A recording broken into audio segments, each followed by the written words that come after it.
Okay, so this is going to be a fairly short video, I think, and the idea here is to try to summarize some of the general feedback on your project proposals, and then this video is supposed to help you make your presentation or your essay as great as it can possibly be. Okay, so some general tips relayed to me by Jenna after she worked through all of your proposals and exciting papers. The proposal had a series of 7 questions. Those are intended to guide the outline of a great essay or presentation. So you can think of those as being like kind of the types of things you should address in the order you should address them. Make sure you take a look at your general feedback from your proposal grade, and also if Jenna uploaded an additional feedback file with detailed feedback for you, she may have, download that file and go through the detailed feedback and read it carefully and figure out the areas that were identified as weaknesses. If you're unclear on what some of the feedback means, just ask us. We're happy to chat with you about it this week. This feedback is designed to help you make a really strong presentation or essay. And keep in mind, the main goals of the project are to get us interested in your study as the audience to your presentation or the readers of your essay, and to explain your study in a way that non-experts who haven't read the paper can understand, and make it clear what this all has to do with social behavior. So make it clear what is the link to the course. Okay, so getting into the nitty-gritty of kind of common feedback for lots of students.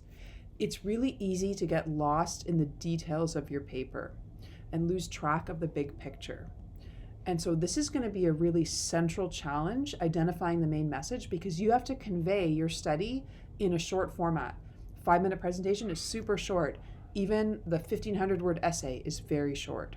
So think, what do you want to explain about this research to someone outside of this class? If you're explaining this paper to your mom, your dad, your roommate, what would you tell them about it? What does this research tell us about sociality, about the biology of social behavior? What does it tell us about evolution? What makes it interesting? So you might not have questions, might not tell us about evolution necessarily. Maybe it's more of a proximate study, that's okay. But think about what these main messages are. Now that you've gotten into the details of the paper, you need to step back out. And so what you're going to have to do is this process of filtering and identifying the most important points, because you're not going to be able to explain everything in a 5-minute presentation or in a 1,500 word essay. So you have to read the paper closely to understand the details really well, zooming in, and then you have to zoom back out and go back and say, okay, what's the big picture here? What do I actually have time and space to tell the audience or the reader about? You won't be able to tell us everything that they did, all of the methods. And that filtering process is really key to making your project clear and interesting.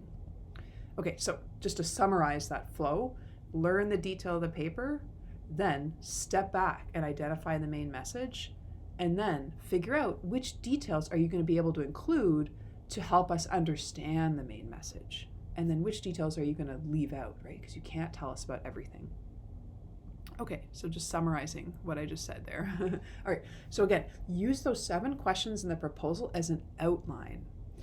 One of the common weaknesses that Jenna noted in the proposals was a lot of students, it wasn't clear what the connections were between the answers to those 7 questions. So that's something that you're going to want to work on as you go to make the essay or make your presentation.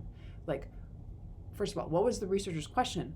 What methods did they use to address that question? What did the results allow them to conclude about the question? So make sure those linkages are clear so you can tell a coherent story, a single story here. Okay. Another common weakness was the question about what was the background that led to this study? What did we know about the topic beforehand?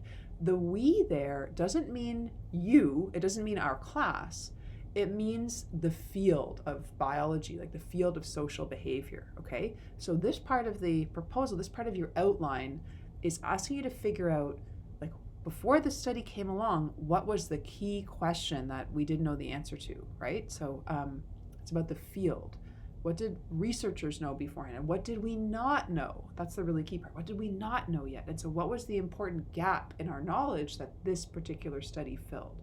What was like the big hypothesis they tested, or what was the, like the measurement that no one had ever taken before that they were able to do? So a really effective presentation or essay will get us interested in the topic and tell us very clearly what that gap was in knowledge of science or knowledge of social biology. Okay, so a few tips specific to people doing presentations. 5 minutes is really, really, really short. I'm already at 5 minutes in this video. So you're not going to have space to include very much. You're going to have to be really ruthless about filtering down to key points. You won't be able to show all the figures. 5 minutes isn't enough time to explain multiple figures. You probably are only going to be able to explain one figure, maybe two. And just keep in mind, there's a trade-off between how much content you try to include and how easily we understand it. If you try to include too much, we audience members won't be able to follow. We won't get it. When you show figures, tell us what's on the axes, tell us what the data and the figure represents, and tell us what the conclusion is. Tell us what we should be interpreting from it. So kind of walk us through the figure, and that helps make it really clear. And again, remember those 7 questions are your outline. A good tip is that you can usually cover 1 minute per slide. Okay, so if you've got a 5-minute presentation, you've got like 15 slides, you've got a problem, right? So you need to think about, you only have enough time to convey what you can reasonably put in about 5 slides. Maybe more, maybe a few more, maybe a few less, that's okay, but that's a rough guide. Okay, so important to practice more than once, especially with this short time of only 5 minutes. Practice on your own, practice with an audience. The timing will be different, okay? So practice, practice, practice. So important to making sure that you can filter it down to the short message. And just as a couple of other resources, the first link here is a video kind of giving advice to researchers making short talks about their own research. And then I've linked to one of my own talks where I had to make a 6-minute presentation on one of our studies. And like I really had to filter down what I presented there. So just as an example, so even 6 minutes is longer than 5, but you can take a look at like how much content fits in a 6-minute talk.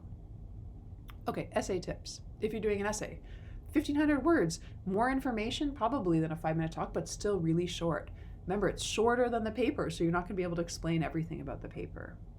And then again, remember the 7 questions as the outline. My advice for people doing an essay is to get someone else to read it. I strongly recommend finding a classmate, do some reciprocity here, a roommate, maybe you can help them with something that they're working on for a different course, a family member. Ask them to identify the places where they couldn't tell what you were trying to say. And those are the places where you need to work on providing definitions or editing so that your grammar and everything are clear. It really helps to get somebody else's input. Okay, due dates and what to submit. If you're doing a presentation, you're either going to be presenting next Wednesday, April 6th or Friday, April 8th. And I emailed out a schedule Sunday night, that was yesterday. Or if you're watching this video later in the week, you should have that email by now. So make sure that the day you're presenting, make sure that you're going to be able to be there. And if you have any conflicts, like you have an appointment or something else that conflicts with that time, let me know as soon as possible so I can look for a way to switch things up. Okay, if you're doing a presentation on Brightspace, you're going to need to submit 2 files. You're going to need to submit a copy of your slides. It could be the original PowerPoint file if you want, or probably better if you submit your slides as a PDF. And you're also going to have to submit another file that has your list of references. If you put your list of references as the last slide, that would be perfectly fine, but it's no problem to have it as a separate document. If you're doing an essay, your essays are due at midnight on Friday, April 8th, so like end of the night on Friday on Brightspace. And you just need to submit one file, your essay, with the reference list at the end, so single document. If you need more time, just ask. No problem to grant extensions for this project. We'll just kind of run into the limitation of how soon we can get feedback back to you. But if you need a little more time, you can request it, no problem. And just this last slide, I wanted to show an example of reference formatting. Here's an example of this is like made up references where I'm showing you like the kind of way to format a journal article reference, a book reference, and then an example of how to give your citations in text, And for the in-text citations, you can use the numbered style where each of your references in your list has a number, and in the text, you, instead of doing it the way I've done it on the slide, you would have, numbers like reference number 1, reference number 2.